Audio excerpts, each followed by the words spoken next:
if you're going to make a lot of money, there's some things you have to do. So suck it up. That's the bottom line. I mean, how bad do you want it? So, Yep. you know what? It needs a rehab. You're going to deal with some contractors. So what? You're going to make a lot of money, more money than most people make. Honestly, in this deal is more money than a lot of people make in a year. We made on one deal.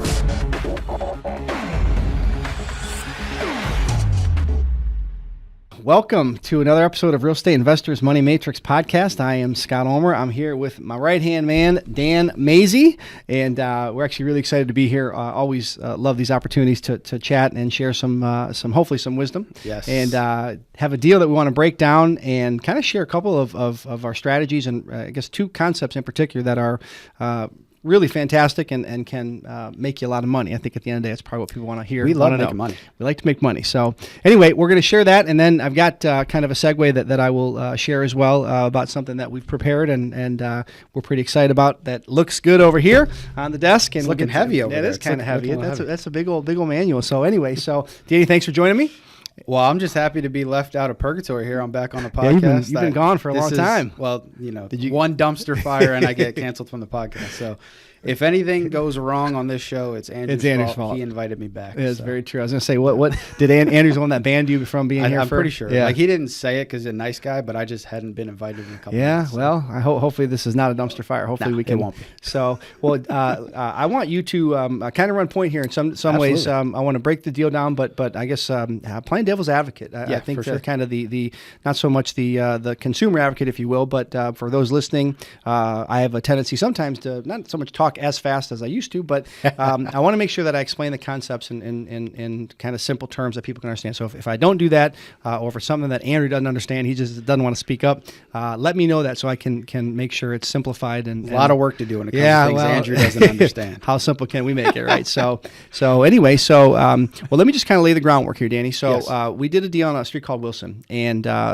it's phenomenal for a lot of reasons, not just the money that we're going to make on the deal, which is $60,000 on a deal that we had none of our own money or cash or credit, any of that stuff on the table. It's a beautiful thing. It's a beautiful thing, and I think that I guess one of the first takeaways that comes to mind is that these deals are in everybody's market. Yes. Every city across the country has these. It's Absolutely. what to look for, number one, and then ultimately how to structure those, and we're going to do our best to try to cover that in a podcast. How deep we can go in training is obviously going to be determined on the amount of time we have, but I want to kind of break it down and kind of tell how we found it and really how we ended up generating the profit, and even though this was a different deal than many that we promote, is maybe a better way to say it, because we have our lane. We're no cash, no credit, kind of non-traditional real estate. That's our moniker. That's what we do. It's what we specialize in. I think people in our circle certainly know we've done every type of residential deal. Even when you're paying cash, if you structure it the way that we train, it's not your cash, not your credit. You're not signing. Well, you are signing for a private loan, but there's no money out of your pocket. OPM, baby. Yeah, that's OPM, it. That's exactly right. And say that again, just so everyone's clear. OPM, other people's money. I mean, if you're going to lay cash on the table, you certainly don't want to come out of your own pocket if you don't have to. That's exactly right. In fact, I think it was in the 80s. There was a movie. In fact, I'm certain it was Danny DeVito. I don't remember the whole plot line. I just remember it was called OPM, and that was the first time that kind of became a mainstream like moniker or acronym, I guess. So using other people's money, yes, you're signing for that because you're committing, you're promising to pay it back. But with no private lender in my world has ever asked me to pull credit and or look at my tax returns and things like that. So no cash, no credit, and ultimately, even when you're making those cash offers, that still holds true. Yes. So all right. So this is a deal that came through really our normal system of online leads, right? It's one of the things that kind of blows my mind about the deal. One of the things that I love about the deal is we weren't out specifically searching for a fix and flip cash deal. It just came through the system. Exactly. Now we want as many as we can get. Yes, so that's it. So that's it. And obviously we love those, but it was kind of outside the types of deals that we were really looking for. Yes. For a lot of reasons. But so this came through. It was online, and so there are multiple for sale by owner websites that people can go onto. Most of them, or maybe the big ones, they scrape the others. So there's definitely crossover. Yeah. But sure. this house needed work, and so it was kind of almost like a retail mentality sale, even though they had a lower price. They knew that they had factored in the price as far as what it needed versus what it ultimately would be worth fixed up, but it didn't really come across as that. It kind of almost felt like, here's a house and I'm looking for kind of what seems to be a high price and needs a lot of work. And it was clearly a rental property. Yes. And that's one of the things that you can tell a rental property in a lot of cases. They've got that look about them. They do. They do. And that doesn't mean that they can't be prettied up and that they can't be kind of converted to a home, although I guess a rental is a home. But yeah, where they have the cheap tiles and the cheap cabinets and you can just kind of tell when a house has been lived in, but maybe not, kept to the nines. Yeah, there's like a lack of personal ownership in the house, right? Yeah. Like if it's going to be your forever home, a lot of the finishes that you see in rental homes, it's not what you're going to see in your forever home. And that's what we saw here. Absolutely. So we find this online. So we have a series of ways that we scrape. We have criteria. We'll identify zip codes that we like to target, and within those zip codes, we identify price ranges because you can have them all over the board depending on where you are. Yeah, especially geographically. Exactly, and especially in a city like Jacksonville, which is, as some people know, biggest city in the country by land mass. That's it. She's a big one. That's it. She is a big one. And so, like Al Bundy, the big ones. Right? That's right. Back in the day, Married with Children. That the magazine he had was called Biggins. I'll never forget that. So I was a kid, and I had I'll leave it there. So we start with the territories you want to carve out. You give a range of prices because then that helps you kind of hone in on the properties you're looking for. There are other demographics or maybe metrics that we will look for, but ultimately, if there's a single family home or even a dupe multi of some sort, not big multis, but try maybe a quad, we'll look at those. And so this came through the system. It was a for sale by owner. Clearly was a rental property. One of my faves has always been, continues to be, is Tired Landlords. Yes. And for those that were hiding under a rock, there was a pandemic that happened over the past couple of years. Just a little deal, right? Yeah, I heard it affected people's lives a little bit.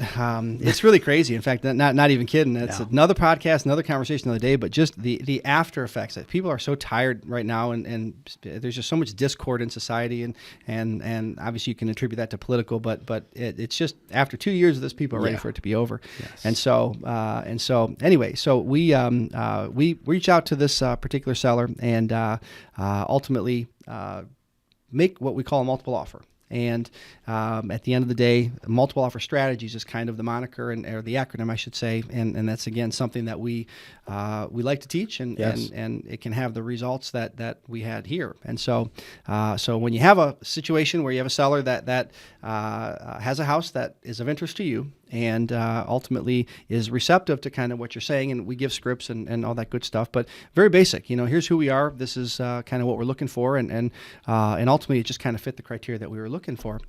We went ahead and really made him 2 offers. So we made him what we call a terms offer, which is where we would basically make payments for a period of time, at which point we always make that a higher offer, because when you're not laying cash out today, and this is a concept that people have a tough time with, when you're not laying cash out today, you can afford to pay more, because the value of the cash is inherent. Exactly. and it's hard to necessarily quantify, if you will, if you're trying to do multiple deals. So if you can have a seller that says, look, I don't need all the money or the cash today for that kind of exchange, if you will, we're willing to pay a higher price. A premium, yeah. And of course, when you make a cash offer, there's going to be the risk. Anytime you're laying cash, as we say, it doesn't matter if it's yours, grandma's, the bank's, private, hard, wherever the money comes from, there's still that risk, because you're putting that money on the table, and ultimately you're risking that. Yep. And so we show up and we make this cash offer and a terms offer. So we did a multiple offer, and if I'm skipping anything, stop me, because I feel like I'm leaving I'll reel you back. Some of the deets. I'm leaving some of the deets out.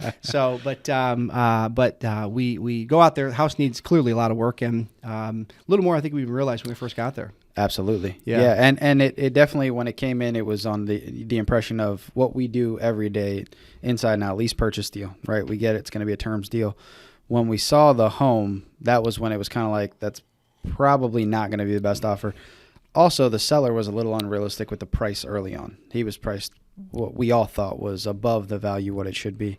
So that's when we went with the multiple offer strategy, and then his circumstance changed. That's it. So I think he was, and I actually have the whiteboard. I'll go up there in just a second to break it down, because I think visual is easier for people to understand. Absolutely. But so we made an offer that was, I think, $30,000 more for terms. So here's a cash offer. Yeah. Here's a terms offer. So and anytime you're doing multiple offers, the offer that you want the seller to take is the one that you make look a lot sexier than the one you don't. You got to pad your own stats. You do, right? And so sometimes I've at least some of the experience I've had with training folks is they may not give that as much thought. Yeah, they'll just come up with 2 numbers that they think work, just pluck them and they kind of leave it up to fate or chance and see whatever the seller wants. And I don't know that there's a big downside to that. However, if you have the cash you can use somewhere else and you want them to take the terms offer, obviously make the terms offer look better.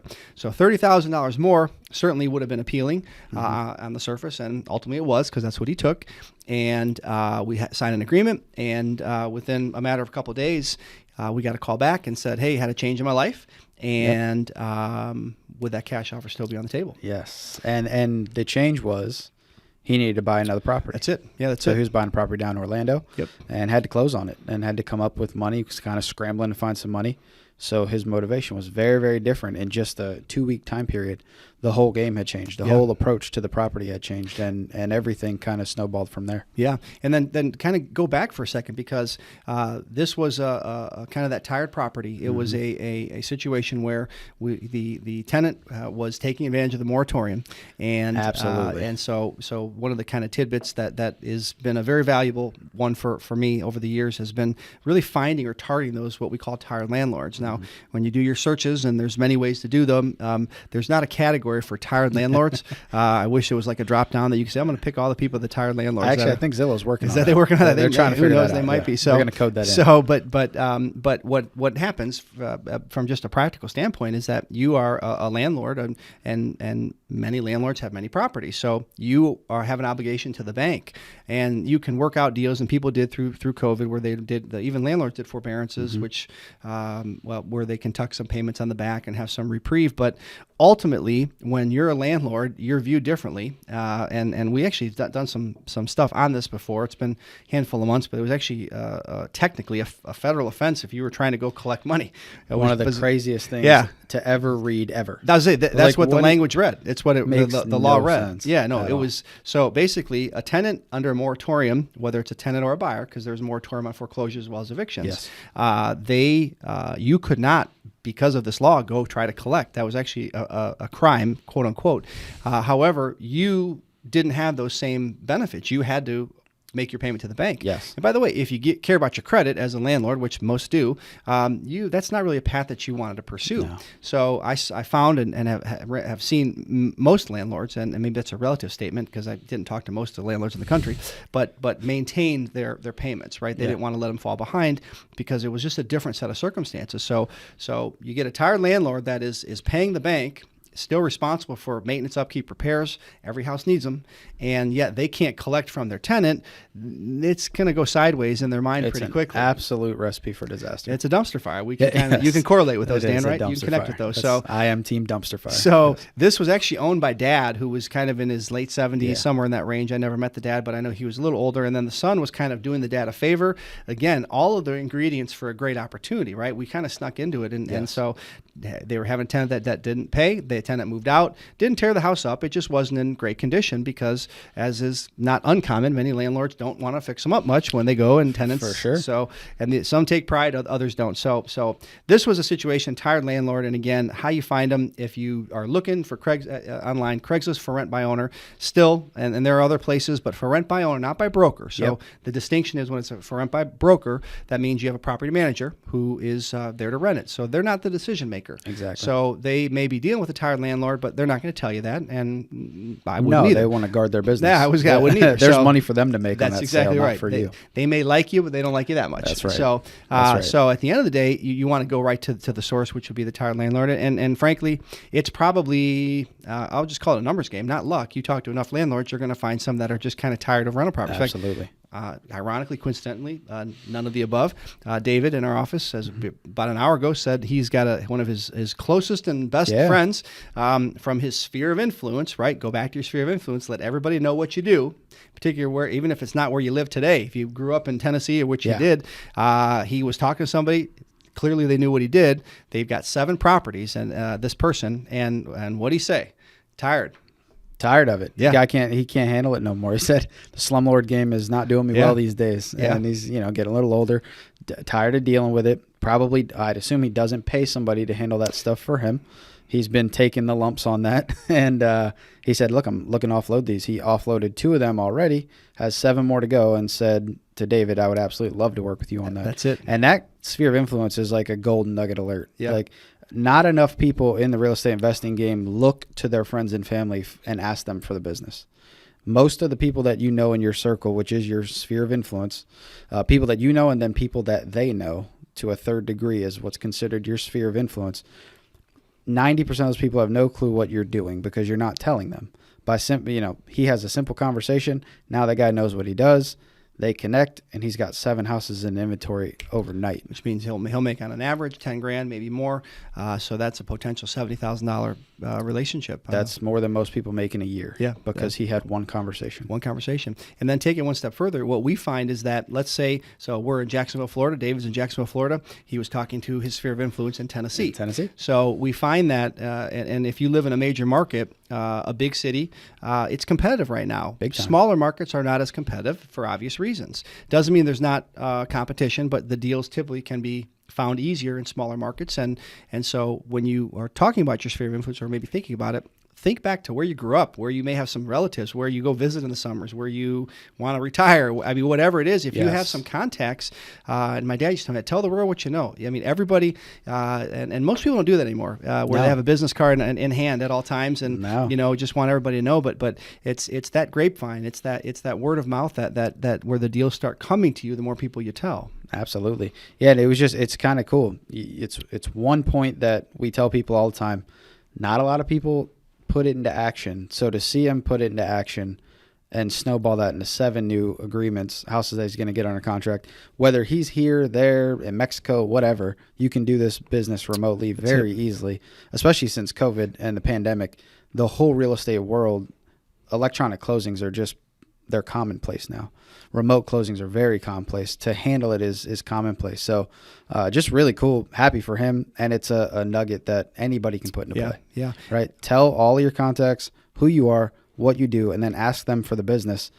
A lot of times they'll advocate on your behalf also. They'll go to who they know. Yeah.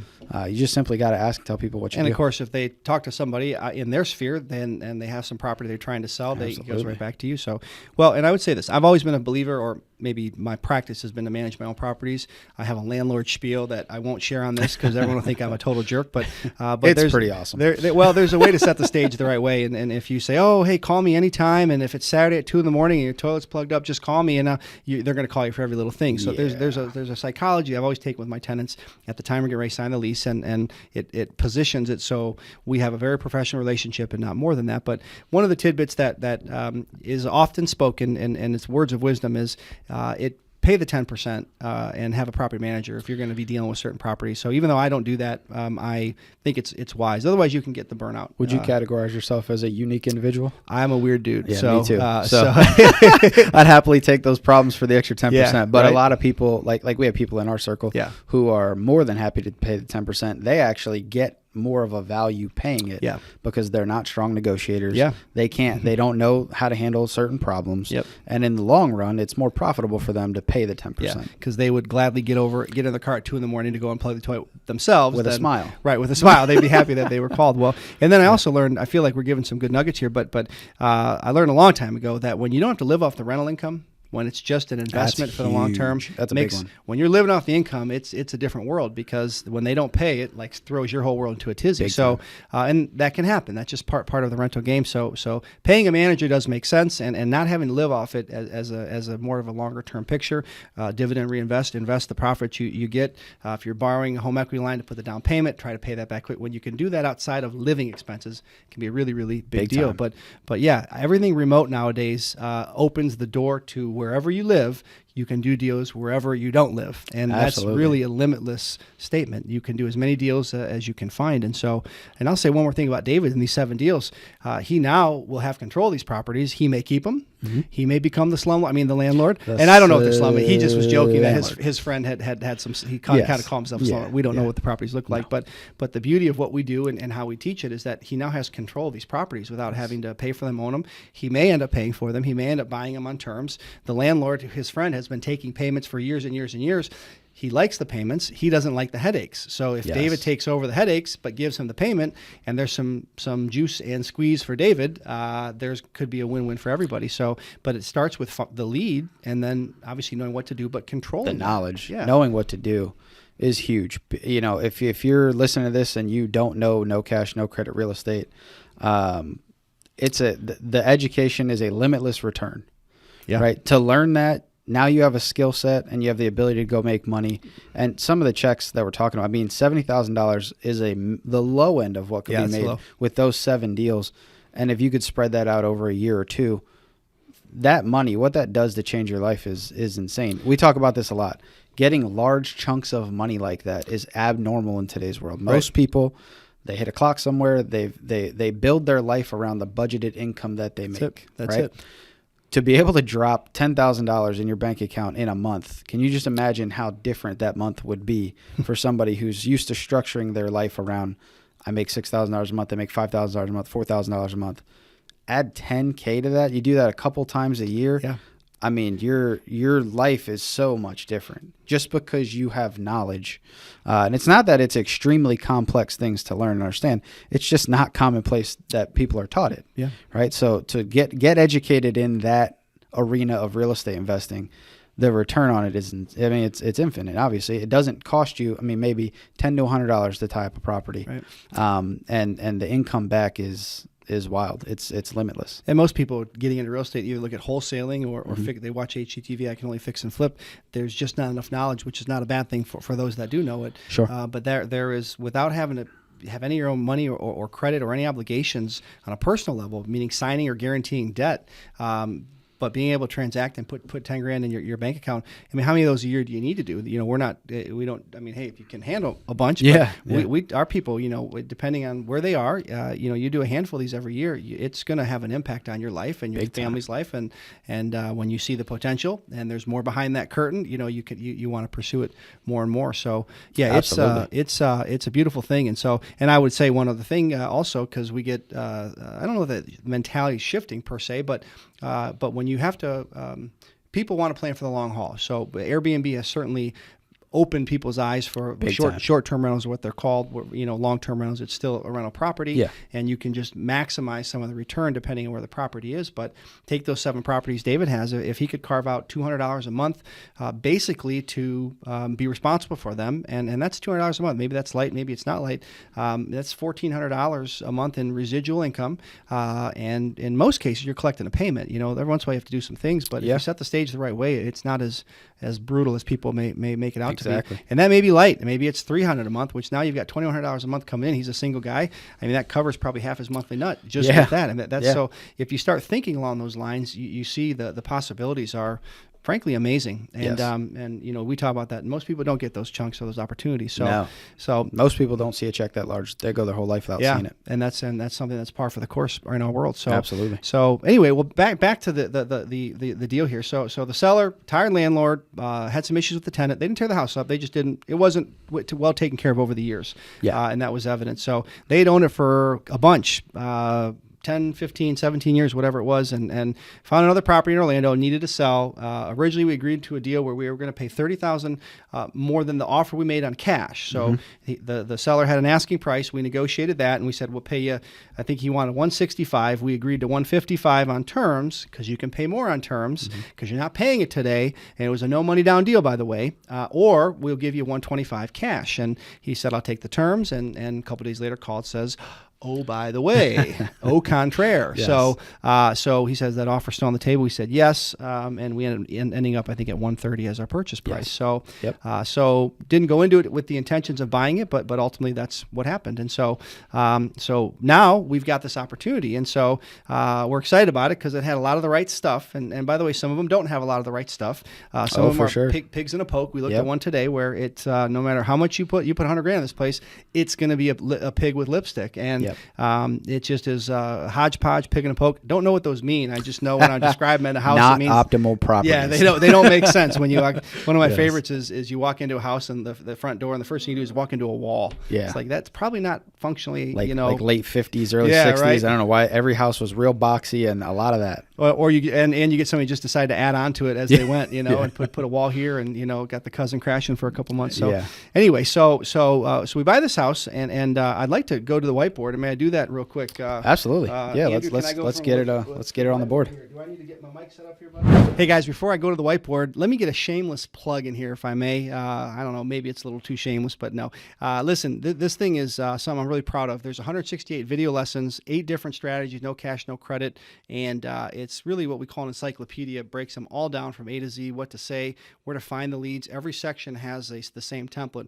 Where to find the leads, what to say, what contract to use, how to market it, what your exit strategies could be, and ultimately how to get them closed and how you make money. Every section is how do you profit. So if you have any interest in this, go to pinkaffiliates.com/store. pinkaffiliates.com/store. You'll get more information. I've got all 8 strategies in one. You also can buy individual ones for a very nominal price that if you're just interested in say, subject twos or owner financing as a specific, you can buy those individually as well. So pinkaffiliates.com/store. Check out the Real Estate Investors Money Matrix, the encyclopedia with 8 no cash, no credit strategies. I'd be remiss if I didn't say the best known to mankind. So check it out. And if you guys have questions, you can access our information on that site. We'd be glad to answer any questions. And if you have interest in working with us in more than just buying the course, you want to get involved with us and kind of be a part of what we're doing, you have that opportunity as well. pinkaffiliates.com/store. Let me go to the whiteboard here. Okay, so let me just go ahead and show kind of what I've mapped out here. Yeah, let's bust the numbers down. For those listening, not watching, I'll try to make it so it's easily understandable. So, okay, so we paid $130,000. We agreed to pay cash, and the ARV, which stands for after repair value, was $230,000. It's actually even gone up since. And that's just like the all fixed up, ready for sale, right? Thank you. ARV Define is that, the very because top of the market, and people get this confused. They get it a little. The high comp or the low comp. What are you talking about? Just give me the house that's apples to apples, and it's all fixed up. That's it. That's the ARV. I have 26 years. It's 26 years doing this, so I've been doing this a long time, and but I've been trained by some of the best people. Ron LeGrand being one of them, and LeGrand claims, and I actually believe him on this one, that he created or invented ARV, and so I give him the credit for that, and so but his definition is very simple. It's what you just said. We're not looking for we're looking for if this thing was fixed up to the nines. That's how he's always defined it. Fixed up to the nines, and just was the beautiful, ready to go, full upgrades. That doesn't mean that you're going bananas on putting a kitchen that would go in $1 million house. Yeah, we don't need the McMansion. Right. So, but it's all ready to go. So that it's the top value, and so totally fixed up is $230,000. That doesn't mean that we're going to sell it at $230,000, is at least our plan. Sure. But it means if we did a full rehab, that's what we would put the price at. In fact, we put a little bit higher than that because $230,000 was the number. So you don't start. Usually you go a little higher, probably $239,900. Exactly. I think that was going to be what we ended up listing it at. Yep. But the kicker was it was a $40,000 rehab. So I've done a lot of rehabs in my life, and they're what they are. You do deal with contractors, and there can be things that go with contractors. Sure, yeah, they're fun. They can be fun. Sometimes they can cut corners. They can miss deadlines. They can overrun. Seems to be a habit with most of them. Yeah, and then all of a sudden they find these extra things that weren't on the original bid because they didn't see them the first time. But guess what? And we've had this conversation recently. If you're going to make a lot of money, there's some things you have to do. So suck it up. That's the bottom line. How bad do you want it? So you know what? It needs a rehab. You're going to deal with some contractors. So what? You're going to make a lot of money, more money than most people make. Honestly, in this deal is more money than a lot of people make in a year. We made on one deal. And do we have to deal with some contractors? Yeah. The beauty is we minimize that. Right. And so I'm going to share 2 things, the 2 concepts that I mentioned at the beginning. One is called Overfi or Overfinance, and you will not find that in Webster's, I'm almost certain. No. Good luck. But it's a term that actually I learned a long time ago, and basically it means borrowing more on the property than you need.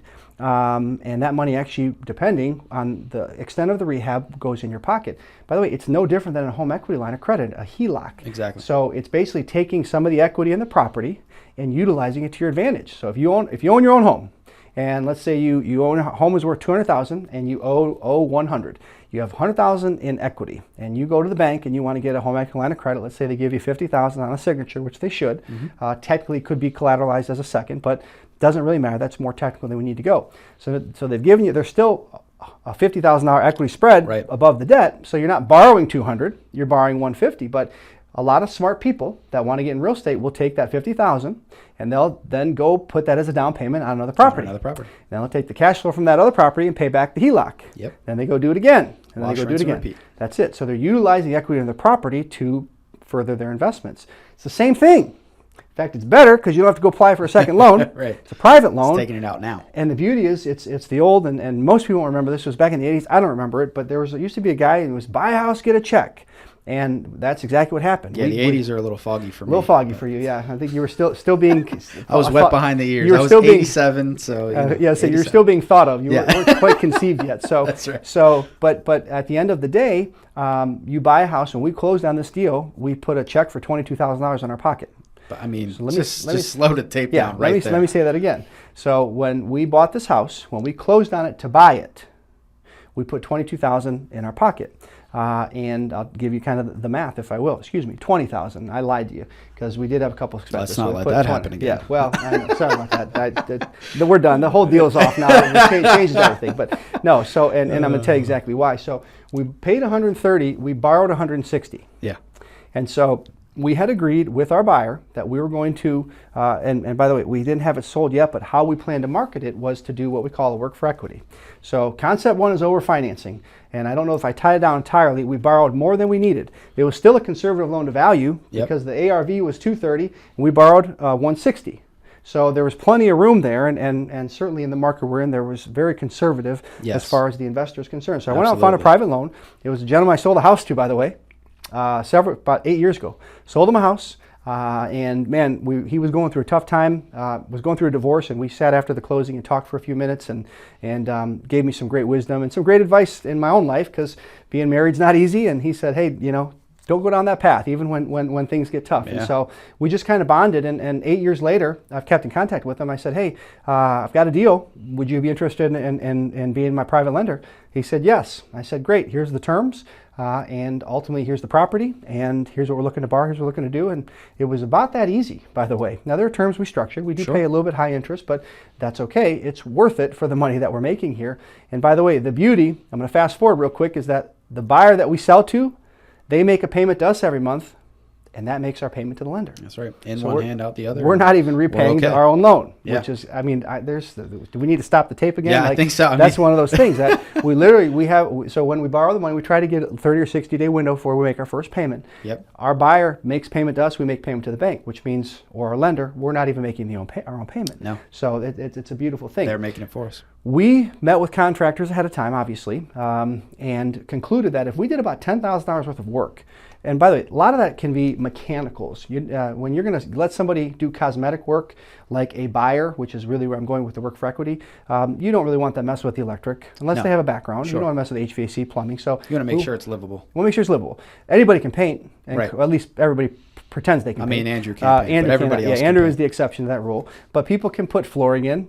People can sometimes do kitchens. We sold houses to somebody that did high-end kitchens one time. That was a good deal. But ultimately, the mechanicals we want to do. So we said if we put 10 grand into it, by the way, just clean up the yard and do some landscaping. And different property. And we did something I don't know that I've ever done. We soft washed the roof. I don't think I've ever soft washed the roof in my life, where they get up that spray and it was looked like a brand new roof when it was done. So that cost us $300, by the way, $300, and probably took the guy 2 hours. It's a lot better than $7,500 to re-roof. Man, exactly. So we thought 10 grand gets us a long way, and what was really cool, because we start marketing the minute we put under contract. We usually tell a seller that, hey, listen, we usually market. I've learned, just tell them, and they don't care. But when you don't tell them, they think it's funny, right? So we put under contract. We have to run title. They actually found a couple things in the title because they'd owned it 17 years or whatever the number was, and they found some things on it. Yeah, they had a couple of city citations because they had a fence issue and they didn't pay them, and the city liened the property, and so it was maybe $2,000. They had to get it, but that's just a title thing. It happened. So we had about 14 days before we were able to close it because of that. And ultimately, in those 14 days we advertised, we actually found a buyer and didn't close in 14 days. You can't close on a property until you own it, It's 101 real estate, but I need to put that out there. That's facts. Yep. Because Can't some do people that. miss that. You cannot sell it or lease it in anything until you own it. That's a no-no, big no-no. But anyway, I'll leave it there. Pretty self-explanatory. Yep. So we thought 10 into it would make it really pop. And so we did pick up a little bit before we closed it, but that was just pick up on the outside. Long story short, we buy it for 130. We borrow 160. We put 10 of the ones, so we had 30,000 to play with. We put 10 of it into the property, and that made the property a brand new place, at least for the most part. Absolutely. And it still looked like it needed some work but it made it attractive to market. Most buyers, Danny, and you know this already, they can't see past something. They walk in and if it's not, I mean, you get some people that if it's not ready to go, they don't even, I mean, they're not even, they're out. They can't. Yeah, my wife would be one of them. Yeah. So she, Mine too. Yeah, she wants to walk in and don't want to do a thing. Others can walk in and see the potential, but the majority would be the first where they can't see it. So just having it cleaned up and in kind of a livable fashion was attractive enough. So anyway, so we put 20 in our pocket, 10 into the property, and then we sell it. Now we sell it on terms, which means we sell it on a lease with an option to buy. The difference in our world is in most cases we want our buyers to go get a loan. That's our program. We create homeowners. We're proud of that. Now there are times when if they don't get a loan, we don't care. But in this case, based on how we borrowed the money, so I had a private loan, but with the intent to pay it back usually within about a year in this case, these folks showed up and they said, hey, we're really interested. And we said, the value's $230. We'll sell it to you at $200. We're going to give you $30,000 in equity, meaning you have to add that value. So we're giving it to you for cheaper in exchange for you doing work. Yep. And very simple way, we have a work scope, 5 items, 10 items, and in this case they have about 3 months to get the work done, and ultimately we want to make sure they do, because in the end it has to pass inspection. It really has to pass the appraisal as well, and they need to increase the value by putting work into it. So work for equity, and Andrew, if I'm too complicated, tell me, work for equity means you're leaving some room on the table for the price, for the buyer to come in and put their own sweat equity into it. So if you were to go pay a contractor, the contractor's going to charge a lot more because they have material. They're going to upcharge you on the material. They have their own labor. They're going to get an override on the labor, and of course they have to make a profit. It's what they do. If you're doing the work yourself, your material is your material. All the labor is effectively free, and that's where the equity gets created by you as the buyer, right? Yeah, with a handy buyer where there's $30,000 in equity, what would have cost us maybe $25,000 with a contractor to get there, they can do way cheaper than that. And then they're keeping some of that equity built in at that $230. But it's not that they're putting $30,000 into it to get it there. That's a really good point. And by the way, then they're not even close to that, by the way. No. If it's 25 with the contractor, it might be 5 to 7 with you because materials are only so much. And by the way, if we took care of the mechanicals and you had cosmetics, which is for the most part what it is, you have material costs, but most of that's labor intensive. And so you're saving on the labor. And so it's a good deal for the right person. And you need somebody handy. So my wife would not be my wife wouldn't be the buyer. So as much as she might think she could, but boy, if she sees this, she doesn't listen. She can't. She hears me talk enough. She doesn't listen to the podcast. But that's a great deal. So overfinancing means we're going to utilize the equity in the property, still have a conservative loan to value for the investor that we can then buy a house, get a check. And then the beauty of the work for equity is that you have a win-win. We have a buyer that is getting a huge victory. By the way, we haven't even sold this thing 30 days ago. It's already gone up in value technically, and I guess that is all that matters, 10, 15 grand more. Yeah. So their equity's even increased because of market appreciation. So we then leave some room on the table, which means we don't have to deal with contractors as much. We don't have to go do that $40,000 rehab because we've done 10 of it, and they're going to take really the balance of it. And so ultimately they're really happy, and so are we. And here's the beauty of this deal. Our buyer shows up with 18 grand to put down. Plus they're going to do the work on the property. So when we closed it about 30 days ago, we got another 18 grand. So we got 20 grand when we closed it. A month later, which happened to be, a month later, we ended up selling it on a lease option, very short term, by the way, 6 months. Yep. That's all they needed. And never give them more. That's it. Yeah, we don't give them more because there's more time you give, more problems happen. More problems that can happen in their life, right? So we try to box them into and that's all by a third party. We take them to a bank, and the bank knows they're not qualified, but the bank says, here's how much time you need, and these are things. They didn't need to do much, obviously, 6 months. So they put 18 grand. Now we put another 18 in our pocket. Now we've made 38 grand cash on cash within literally 60 days. In fact, I guess I'd argue is probably closer to 30 days. Yeah. So let me say it one more time. So this isn't equity in the definition. It is not anything other than cash on cash in our bank account, spendable money. Do what you want. Have a nice Christmas. Have a nice Thanksgiving. Have a nice Valentine's Day, whatever you want to call it. 38,000 cash on cash in our pocket. We have the title. We have somebody else who's doing the work, most of the work, probably taking more pride on it than our contractors would because it's their property. Absolutely. It's their own. They're going to go get a loan. I have no doubts about that. But God forbid something happened to them, what happens to the property? It's ours. Yeah, we step right back into now an appreciated and a better property. And I guess, I say the proverbial bus, right? They pull out, they get hit by the bus. Hopefully it doesn't happen. But if they were to untimely pass, then it reverts back to us. We don't want that, but that's just the way of business. You have to be aware of those things. So now we sold it at 200. We owe our investor 160. We've received 18 of that, right? Because the money that our buyers put down comes off of the price. Yep. And if I know there's people listening that aren't watching a whiteboard, so hopefully my math is pretty simple. That leaves that leaves another $22,000 that is owed to us. That's different between what our buyer owes and what we owe our investor at the time of financing. So did I explain it easily enough, Andrew? Yeah. Okay. So we made. You should like it because it's awesome. It's a pretty good deal. We made 20 when we bought it. Yes. Less than 30 days later, we made another 18. And then within 6 months, and maybe a little shorter than that, we have $22,000 more that will be coming. When our buyer goes and gets a loan, we'll have a couple bucks in closing costs, so will they. We have to pay our investor off. Yes, there's some interest costs in there, but remember, while the buyer's in there, they're making payments to us, which offset the cost to our investor. So they're actually making the loan repayment to us, and then we pass that on to our investor.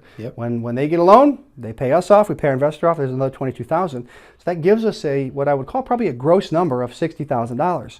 It's gross because you have taxes at some point, but you also, there's some closing costs and things like that. But we made 60 grand on this deal and kind of snuck into it. I've done a lot of these in my life, but wasn't necessarily the type of deal that we were looking for, and we just kind of found it through the channels we go. Tired landlord, moratoriums. We're kind of in that window of time where as the moratoriums are lifted and evictions and foreclosures can start to happen, there's things shaking out that we're seeing, and you're going to have more tired landlords over the coming months that are just fed up with the crap. So ultimately, this deal, we bring in 38 to date, 22 more within a couple months, and so it's been really a good deal for us, and we like to do as many of those as we can. So let's do 10 of those. Let's keep going. And so anyway, that's kind of the deal. So what kind of holes can you poke? Questions that I think listeners may have that I would like to spit out would be, what were the necessary things that you have to nail down to tackle a deal like this? So you go back to the beginning, and it was coming in his terms. Changing his life is why we were able to get a bit of a discount. Now it's going to be cash. So we had to go line up private money. That scares a lot of people. They don't really understand what that means. It's because they don't understand what to say. They don't know what to say, how to say it. They don't know who to target. And, of course, we can't, in a podcast, make you a private money master. However, it's not a scary thing. So if you could just speak a little bit about on lining up that money and how easy it can be once people know who you are and what you do. Yeah. In fact, I'm going to reframe the question to say that it might be the what's the word I'm looking for? Kind of the cornerstone of the entire deal. It was the keystone of getting these done, right? Yeah. So we had to have the know-how to find the lead, had to have the know-how to make multiple offers. By the way, you can make multiple offers even if you don't have cash available. And that's one of the things psychology more than almost that's it. And if they come back and say yes, and you say, "Oh shit," can I say that? Absolutely. This is the internet. They actually took my cash deal. Guess what? If you did your numbers right, let's go find the cash. You'll find the cash. And guess what? How bad you want it? Go find it. But yeah, it's a great question. The reality is this: is that people look at going to see private lenders or find private lenders as I'm asking for money and I'm begging for money, and it's like, it couldn't be further from the truth. You're paying a high interest. We're paying 12% interest on this deal, and we've paid as much as 18% and still made a lot of money. Why? That's the key right there. You're still going to make a lot of money. So pay it. People trip over that. Oh, I couldn't pay 12 or 15%. Don't let that kill your ability to go make money. Or the fear of asking. Mm-hmm. So this person has a first mortgage on the property, recorded the title company, did that, lawyers and title, that we don't handle that, is all done there. So we didn't. You mean we didn't close it on the trunk of the car? Not on the trunk. We did the hood. No. Okay. But no, we closed the title company. He didn't give me $160,000. Right. He wired the title company. I don't touch the money. He's protected. He might like me a lot, but he didn't like me that much. Nobody right? likes that much. No, they don't. So wire the money right title company. He's secured with it, and if I stop paying, let's say I get hit and killed by the proverbial bus. Oh, he should be so lucky. Right. He forecloses, and now he owns the property at 160 and $5,000 for some attorney's fees, and now it's worth 240, 250, and he's a happy camper. He's sitting pretty. That's exactly right. And so ultimately, he's making 12% on money that was sitting in a 0.5% savings account because he had sold some things and it was doing nothing. So now he's making 12%. That's how you go get the money. That's right it. There. Paint so that picture. You got to feel good about it. You have to feel confident that I'm not begging for money. I'm actually giving someone an amazing opportunity to make a lot more money than they're making now with money that's sitting there. And it's a psychology shift from your vantage point when you're going to ask for the money, but you need to know that they're secured, they're safe, it's all done by people that you're not touching money smarter than you, and ultimately they're getting a heck of a return, and ultimately you're making money too. It's a win-win scenario. And a very secured return. A very secured return, yeah. That's right. And so you got to have the know-how, certainly so it can be a comfortable conversation, but once you know there's only a few moving parts to private loans. I mean, they're very simple, but it's just having the guts to go ask and not have this kind of sheepish and timid and oh my gosh type approach. Yeah. You should feel really confident. That's a huge takeaway, huge tidbit, and again, was the difference maker in this deal. It's kind of the first domino because you need to have private money. And the reason I wanted to bring that up first is the Overfi strategy doesn't work with conventional financing. It doesn't work with institutional money. Yeah, that's a good right. point. You can't structure that around institutional money for the most part. The private investor allows that to happen. There's a lot of things that it opens up to do, right? That person is investing in you and your abilities as much as anything else. So you're in the catbird seat. You control everything, and you can kind of break the deal down from there. So having the private funds lined up allows for the Overfi. It allows us to run a work for equity deal, and it allows creativity as opposed to if you had conventional financing or institutional money. It puts you in more of a box. Yeah. Puts you in more of a standard fix and flip box. No question. And again, I mean, all the things you just said combined with the explanation of this point, it's just, I don't know how people don't get excited about this business. And there's opportunities like this that exist. Again, it takes the know-how and we're pivoting as a company. We're making some changes in how we train, and the market changes. You have to change with it or you're going to get left behind. Absolutely. The beauty is that this is a huge part of my past, but it's also, there's more deals like this out there. And it goes back to where you're looking and how are you generating those leads at the end of the day. So yeah, and to your point, institutional banks, you can't do that. They have rules and guidelines. Now, you could buy it, fix it up, and then go get a HELOC on it. Yeah, same thing. Absolutely. But this is better because you don't have to qualify for a second loan and go through all the crap that banks make you go through. No red tape. And you get on the first blush. And again, you have a private lender who couldn't be happier. And ultimately, you get that money right at closing. So I don't know if there's any other questions you have. I don't have anything further to explain on it other than, it's been a good deal for us. No, those deals they're amazing. And I love, again, the way it came to us, right? It's not that we didn't spend any marketing money to find that deal. It's important to know. So when we talk about gross numbers, what comes off of that, we have like almost zero money in finding that lead other than our typical costs and the way we do things. We have a VA calling online leads to set an appointment for us. But it's not like we spent a couple $1,000 in postcards to find an off-market property, then contact the owner, track it down, and make an offer. It came through our regular system, which would be the no cash, no credit style deals. So we don't have money out of pocket into that. Structured the private money, took the deal down, and it's a definite grand slam. Yeah, awesome deal. We'll take and they are in every market that anybody can really crush and take down. Yeah, for sure. So, well, let me say this. So through COVID, I know that we did a whole bunch of nothing. Yeah, right. It's a bad word around here. I'm sick of the word COVID. Yeah, no, we are. I am too. We talk about that because one of our characteristics of our company, kind of our core values, is we don't make excuses. And COVID changed the world, and it's been 2 years, and it changed the real estate market. It changed everything. I mean, I think everyone, if they were honest, didn't know what was going to happen. There's a window of time that there was a lot of uncertainty, and when you own a small business, and even though you have some good things going on, some good foundational or good foundation as a whole, you just, are we going to make it? I mean, heck, we've talked about this many times. There was a part, I remember reading an English or British newspaper article, and it was obviously online, but they had at first imposed Britain, said, no, nobody move, rent, buy, sell anything for 6 months. Yeah, they're shutting down all real estate. I mean, everything. And so I thought, how that's what we do. How are we going to survive? And so there was a lot of uncertainty. So as much as it feels like it's an excuse at this point, we're ready to get past it. It would obviously it changed a lot of things. And so, but through the process, Danny, one of the things that I did is put together this kind of really a breakdown of what we call the 8 best no cash, no credit strategies known to mankind. And I think I highlight mankind like ever. And so what the reality is that creative financing, it doesn't have to be complex. Now, certainly like anything, the more you know it, the better you're going to be at it. But there's really 8 different ways that you can do no cash, no credit. And so we got some really cool tidbits, but put together this manual, and we actually broke each of the 8 out. So you have individual courses that also have, most importantly, 168 video modules that I did that break down everything, including scripts, contracts, what we say to everybody, where we find the leads, how we have our 2-call process, the exact contracts that I haven't shared this in a while that actually had made. So I went and got 2 different law firms to create documents. As I remember seeing somebody do that one, I thought it was the coolest thing in the world. I mean, you have your own contracts. Like, who has that? Like, nobody has. Like, you just use the standard contracts that are out there. No, we went and spent the money to create our own contracts and we create them so they're tools for us. We have them made so we actually it helps the seller sign. As bizarre as that sounds, you have some things in there that make it so easy for them to sign that they do.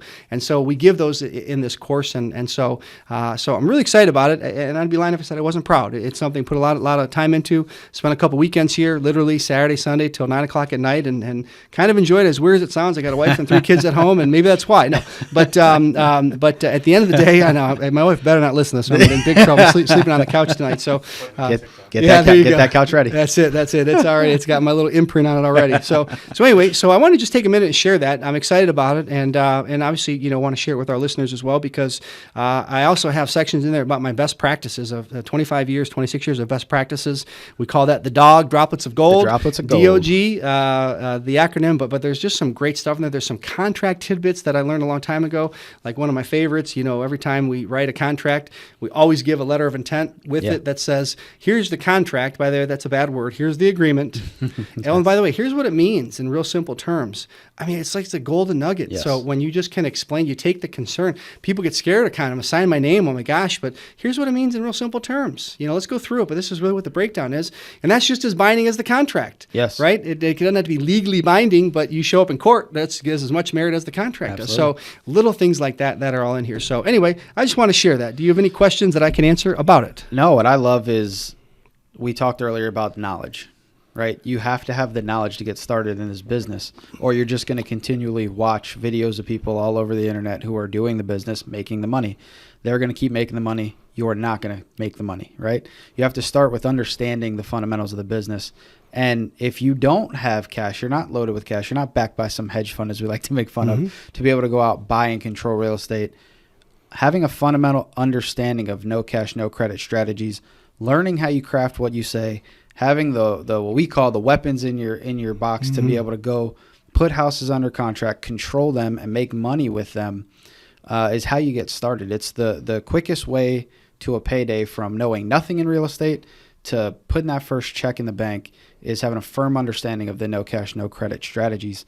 And I was right there next to you. This is a labor of love. Everything is poured out, every bit of knowledge, nothing's held back. It's all right there. So if you are listening and you're interested in getting started in real estate, or you've been sitting on your hands kind of thinking about it, you need to come off the sideline. This is an amazing entry point. It's not just one strategy, which is what most of the entry points are. They're going to be a wholesale course. They're going to teach you the fundamentals of wholesaling, and that's a great entry point. But it's not the end-all, be-all to get started. You can learn how we've perfected lease options and take one tweak and make a lot more money than wholesale deals, or have the ability to do both. Stack some of these strategies on top of one another and really open up your opportunities and the availability of paydays for yourself. So to learn all these strategies, have them in your pocket, and then more importantly, you can learn everything, but you've got to implement and apply it to what you're doing. Without action, none of the knowledge matters, right?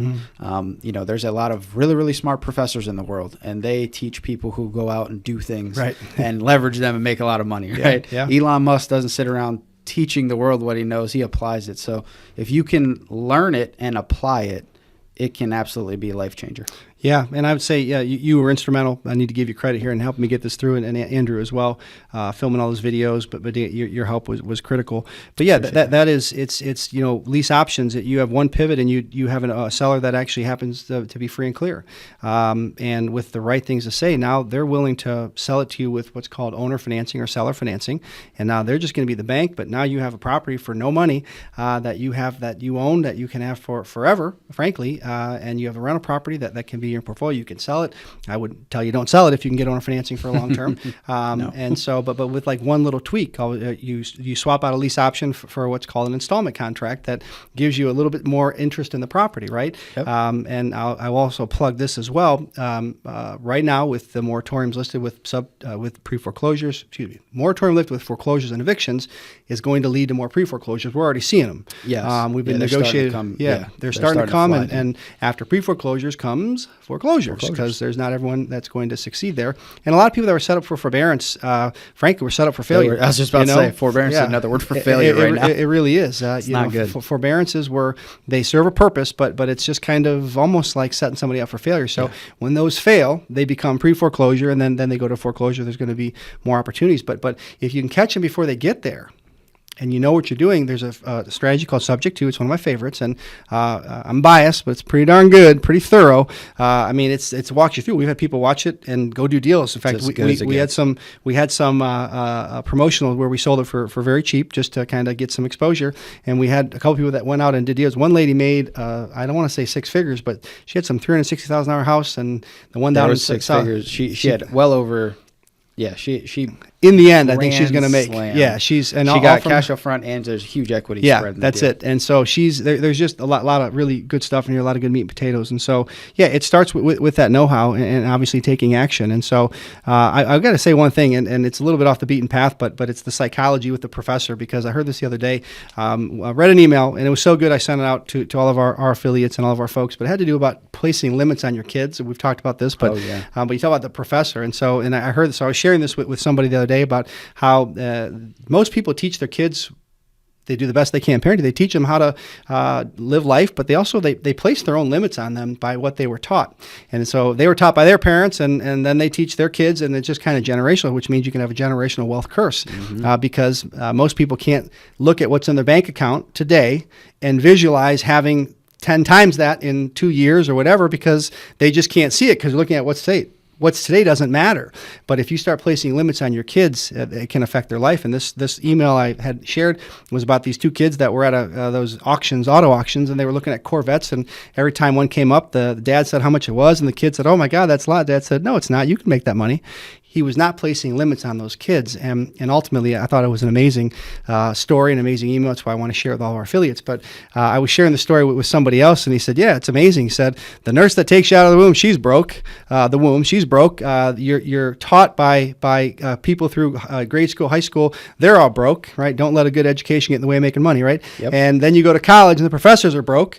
And like everyone along the way is teaching you, the ones that you're listening to, and they're all broke. Now, that's a relative term, sure, but they're not the high dollar earners that you see, and that most people that are listening probably aspire to be at some point. Absolutely. So it's a little deviation of what we're talking about, but that professor comment triggered that thought, and I thought it was good enough to share. So, well, look, I think there's a lot in here, and again, contract scripts, marketing templates, how to deal with buyers, how to deal with sellers, all of the scripts for all the strategies, the contracts for these specific strategies, and all of them are done with the video module. So if you're a visual person, you can watch these. And what's really cool about the platform we use is you have the hard copy next to the video, so you can kind of follow along and have it all there. And so, so if people have interest in this, there's ways to find us through the information here.